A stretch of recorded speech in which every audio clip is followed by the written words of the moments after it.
뛰어날 것 같습니다. 알겠습니다. 네. 아니 제가 뭐 하나만 여쭤보겠습니다. 사실 그 대표님은 네. 답은 하지 마시고 갑자기 긴장되고 있어요. 뭐 솔직히 뭐 미래 권력으로 많은 사람들이 지금 생각하고 있고 그리고 대한민국 가장 큰 정당의 대표시고 그러다 보니까 주변에서 사실 네. 쓴소리하는 사람들은 없죠. 그리고 쓴소리 솔직히 들으면 기분 나쁘시죠. 아닌데요? 에이. 그게 약간 네. 다른 점인데 네네네. 실제로 예를 들면 이제 위치 역할이 좀 바뀌고 커지면 네. 말들을 잘 안 하는 경향이 있어요. 저는 권장해요. 왜냐하면 상당히 위험한 지경이 빠질 수 있기 때문에. 그렇습니다. 그런데 잘 안 해서 제가 권유를 많이 하죠. 할 얘기를 좀 하고 네. 지적할 거 하고 하자. 어. 제가 의도적으로 많이 하는데 막히는 건 사실입니다. 걱정되는 것도 사실이에요. 근데 제가 원하지는 않습니다. 아 그러면 실제로 내가 아픈 이야기를 듣는 경우도 있습니까? 많이 듣죠. 많이 듣고 저는 이제 역사 속에서 많이 이제 배우는 편인데 당나라가 600년의 그 가장 튼튼한 나라를 제국을 만들었잖아요. 그 힘이 뭐냐면 정관정요라고 하는 그 책으로 후세들을 가르쳤어요. 네. 그리고 위징이라는 사람이 원래 그 당태종의 형님의 책사였죠. 책사인데 그 반란군 일종의 적군의 그 참모장이었는데 그 데려다가 잔소리하는 쓴소리하는 역으로 일부러 쓴 거예요. 네네네. 써서 반드시 간관이라고 하는 걸 두고 그래서 당나라가 아주 튼튼하게 왕조가 오래 갔어요. 최근에 그 글로벌 기업들도 보면 레드팀을 일부러 만들어요. 네. 근데 이게 그게 없으면 위험에 빠지죠. 그렇습니다. 당도 마찬가지고 특히 당은 더하죠. 네. 정치 세계에는 지적을 해줘야 됩니다. 네. 생각과는 좀 달리 제가 그런데 많이 열려 있는 편이라서 그나마 살아남아 있는 거예요. 레드팀이 있다는 말씀이신가요? 민주당 내에도? 만드는데 잘 안 하려고 그래요.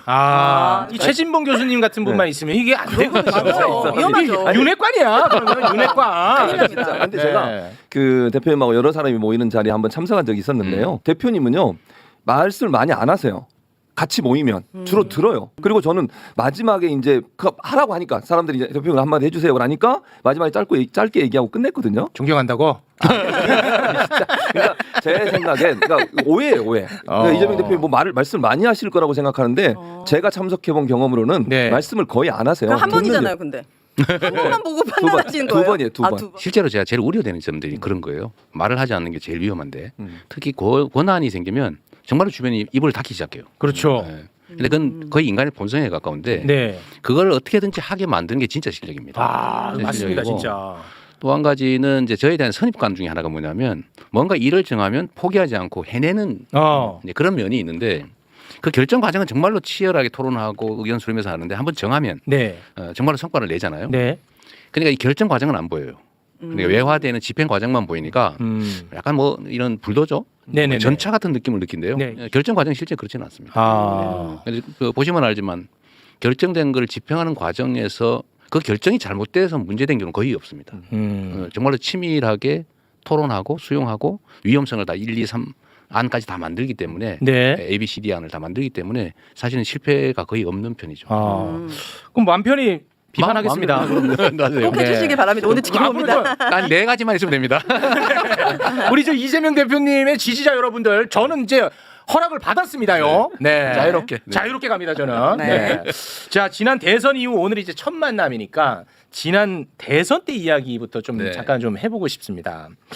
2022년 3월 9일 대선 투표가 있었는데 있었죠. 개표가 이제 어느 정도 완료가 되면은 당선자가 그 연설을 하지 않습니까? 네. 근데 저는 그때 윤석열이 단상에서 그걸 하는 모습을 떠올릴 때마다 정말 죽고 싶었거든요.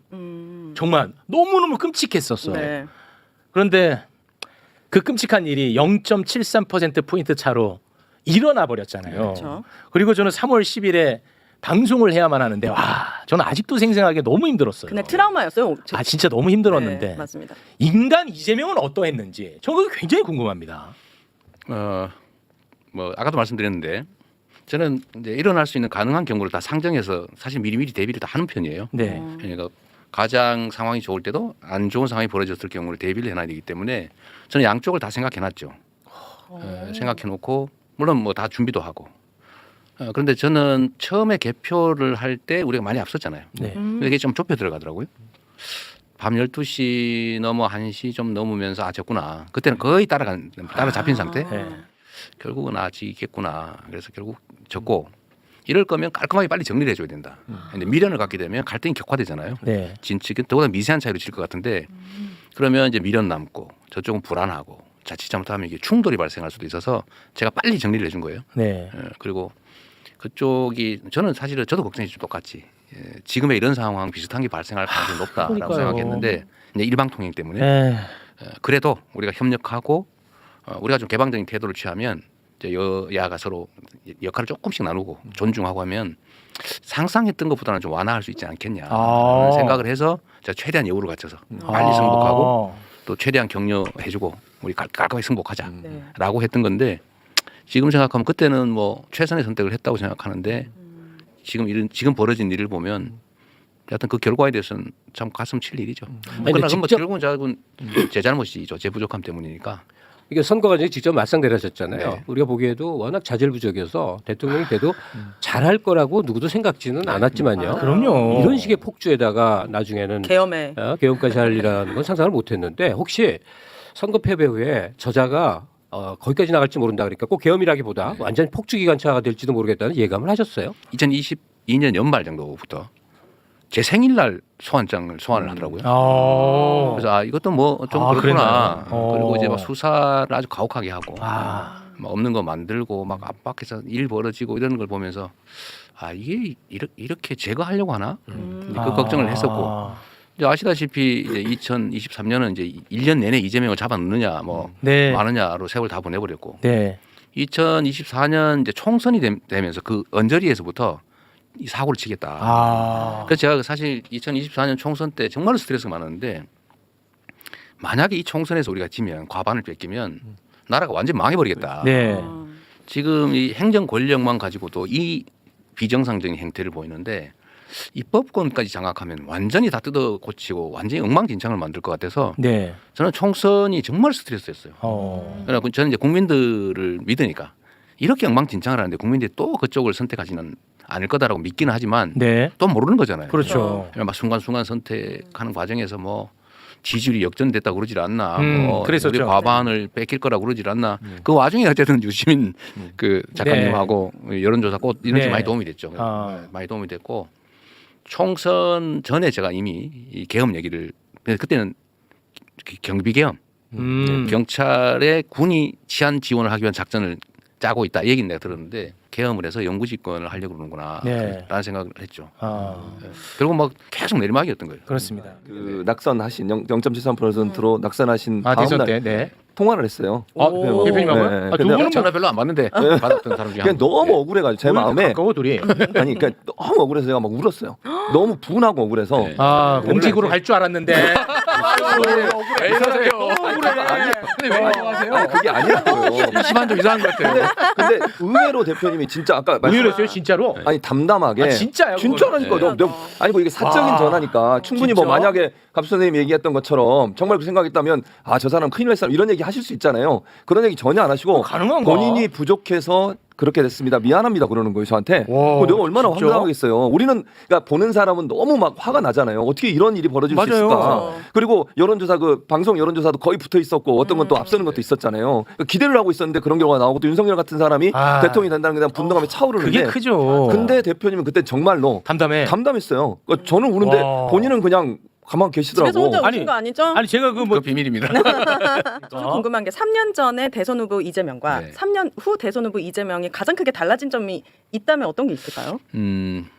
많이 달라졌죠. 달라지신 것 같아요. 많이 뭘로 말로 달라졌고, 표현할 수는 없는데. 뭐 집착이 좀 많이 줄어들고 오. 또 이해하는 면이 폭이 넓어진 것 같아요. 어쩌면 인생에 대해서도 삶에 대해서도 그렇고 상대에 대해서도 좀 더 폭이 넓어진 것 같습니다. 그래서 요새 제가 정치인들한테 정치를 하면서 행복하십니까? 정치인이 행복해야 돼요. 그런데 제가 보기에는 일부러 지옥을 만들어 가지고 그 지옥 안에 일부러 들어가서 지옥의 고통을 스스로 겪고 있는 것 같더라고요. 내가 행복한 삶을 살아야겠다. 제가 행복한 삶을 사는 방법은 인정받는 거예요. 물론 이제 인간의 본능 중에 하나이기도 합니다. 네. 인정 욕구라고 하는 게 저는 그때 행복하거든요. 존재를 인정받을 때 외산이가 아니고 참으로 유용한 사람이다라는 얘기를 전 들을 때 제가 행복하니까.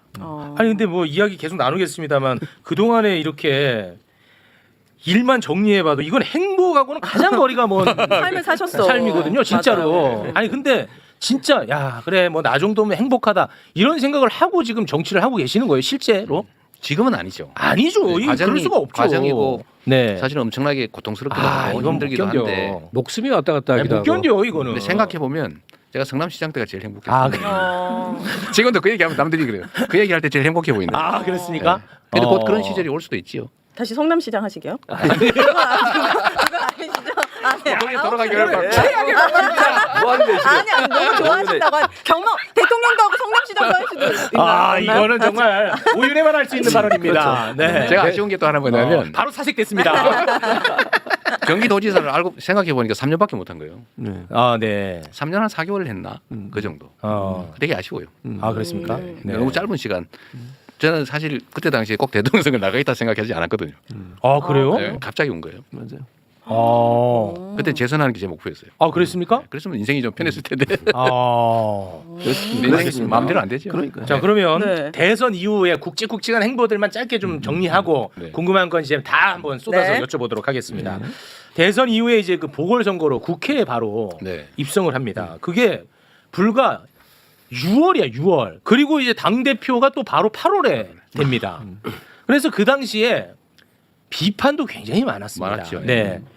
대선에 패배했으면 성찰하고 좀 칩거하고 쉬던가 그렇게 하지 네. 어떻게 이렇게 바로 등판하냐 이런 비판 실제로 많이 있었거든요. 맞습니다. 그리고 그 비판이 아니더라도 개인적 아픔과 상처가 있으니까 또 다시 나서기가 쉽지 않을 텐데 저는 그 마음이 굉장히 궁금했어요. 네.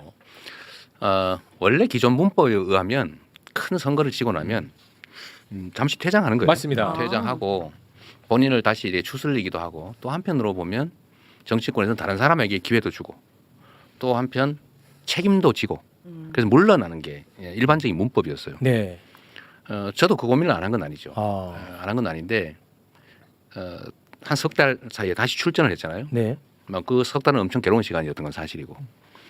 근데 그런 결정을 하게 됐던 제일 큰 이유는 제가 다른 사람들의 전범을 따라서 살았다면 오지 못했을 거예요. 이재명이 아니다. 저는 제가 필요로 해서 판단해서 옳은 일이면 해야 될 일이면 해서 왔거든요. 네. 제가 기존의 문법을 따라오지 않았어요. 네네네. 시장을 할 때도 시장이 해서는 안 될 일을 많이 했잖아요. 네, 그래서 인기가 광화문에서 많았죠. 농성을 왜 합니까? 네. 중앙정부가 시키면 시키는 대로 하고 네. 그럴 것이지. 하지 말라는 거 굳이 해가면서 중앙정부하고 부딪혀서 제가 지금 온갖 고통을 당한 이유도 그 중에 하나가 있어요. 부딪힌 거거든요. 네 맞습니다. 근데 대선에 나간 것도 사실은 무슨 기초단체장이 대선을 나갑니까? 그것도 이상하죠. 그 기초단체장이 대규모 광역단체장이 된 사례도 거의 없어요.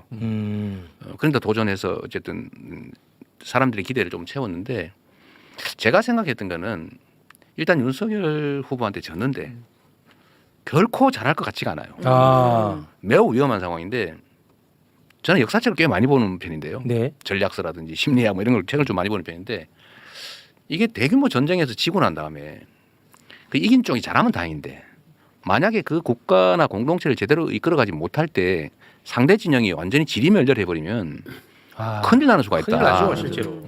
그런데 이게 원래 큰 전쟁에서 진 군대, 예를 들면 세력이죠. 세력은 그야말로 사분오열 지리멸렬합니다. 근데 그 핵심적인 이유는 지휘관이 사라졌기 때문이에요. 후퇴를 잘해야 돼요. 그 다음 전쟁도 남아 있는 거잖아요. 끊임없이 경쟁하고. 근데 제가 물러서서 저도 우아하게 막 해외 유학 가고 이랬으면은 저는 보존했을지 모르겠는데 과연 이 진영이 유지될 수 있을까? 몇 년간에. 그래서 저는 이 대오를 유지하는 게 중요하다고 생각했어요. 대오를 유지하고 신속하게 재정비하고 다음 지방선거도 사실은 있고 그다음 총선도 있고 그다음 또 많은 전쟁이 벌어지는데 물러서 있는 게 과연 우리 진영 전체에 도움이 될까? 엄청난 비난이 쏟아질 걸 감수하고 현실적으로 논의도 많이 했죠. 네네네. 참모들. 그때 반대하는 사람이 훨씬 많았어요. 압도적으로. 측근들이요. 네, 소위 측근 참모라고 부르는 분들이. 그렇습니까? 그래서 결국은 떠난 분도 있죠. 그랬나요? 네, 떠난 분도 있었는데 지금 지다고 생각해 보면 잘 판단했다는 생각이 들어요. 결과론적으로는 그래 보입니다. 네. 네. 그래서 지방선거도 저는 경기도라도 건질 수 있었던 게 어쨌든 우리가 전선을 다시 구축해서 맞섰기 때문이 아닐까. 지금 지나서 한 얘기인데 네네네. 그런 생각도 좀 하고 원래 전면하잖아요. 대통령 선거를 이긴 쪽이 몇 달 만에 선거를 몇 달도 아니죠. 취임 한 달 만에 지는 바로 했으니까요. 100% 진다고 봐야 됩니다. 네. 사실은 객관적으로 보면 조금 건진 편이에요. 예상보다는. 근데 어쨌든 당대표 선거도 그렇고 저는 우리 나름의 새로운 문법으로 필요한 일을 하자라고 결정했는데 하여튼 비난 많이 받았습니다. 비난할 만했어요. 근데 사욕으로 보기만 하고. 아주 희한한 기억이 있었어요. 네, 친구하고 말싸움 크게 한 건데 대선 패배 후에 이제 보선 나오시고 대표 나오는 과정에 뭐가 맞습니다. 있냐면 2달도 안 됐을 거예요. 대선 후에 이재명 대표가 주식 투자를 그것도 큰 금액을 한 게 이제 기사가 난 거예요. 한 2억 정도 샀을 거예요. 아마. 주식 투자한 기사가 난 거야. 선거 안 나갈 생각을 한 거예요. 근데 그 난리 기사를 났었죠. 보면서 어쩜 이렇게 정반대 얘기를 하게 된지 나는 그 생각을 했거든. 이 한국에서 정치 보스들은 남의 돈 그 이렇게 움직이는 능력이다라고 하는데 봐라 자력갱생하는 사람 아니냐. 어떠한 경우에도 스스로 쓰고자 네. 분명히 선거 과정에서 탈탈 털었을 테니 주식을 통해서라도 생존을 도모한다. 생계를 도모한 겁니다. 얼마나 강인한 사람이냐. 얼마나 강인한 사람이냐인데 내 앞자리에 앉았던 놈은 그게 뭐죠 하여튼 그래. 돈 벌면 안 된다. 이게 할 짓이냐? 예. 돈 번 게 아니고 그 손실 봤다면서요. 아니 그때는 손해를 봤는데 지금 그거 계속 가지고 있었으면 확실하게 성공한 투자였는데 지금 조선주가 엄청나게 오르고 있거든요. 그 실력은 없으시네. 아니, 그때 하여튼 그 15%인가 아마 손실 보고 팔았을 겁니다. 20% 가까이. 예. 이게 대선 패배 직후에 어떻게 주식 투자를 생각이 나느냐 이제 이런 사람들이 있는데 네. 나는 그 생각을 갖고 아주 명철하게 자기 생존을 도모하는 모습이 너무나 강인하고 스스로 딛고 올라온 사람의 전형적인 모습이라고 느꼈던 거예요. 먹고 사는 길을 찾아야 되는데 방법이 없더라고요. 저희 그 작가가 네. 뼈 아프지만 팩트 체크를 네. 하나 해주시는데요. 대표님이 그 주식 네. 판 금액과 지금 비교하면 3배 올랐답니다. 아유. 맞아요. 한 4-3년 올랐어요. 나 오를 줄 알았다니까. 그러네. 안 했으면 돈 많이 벌었잖아. 그 많이 벌었다니까요. 아, 이거 팩트 체크 내가 알고 한 거예요. 알고 하신 거예요 진짜? 그건 예측되는 거였어요. 알겠습니다.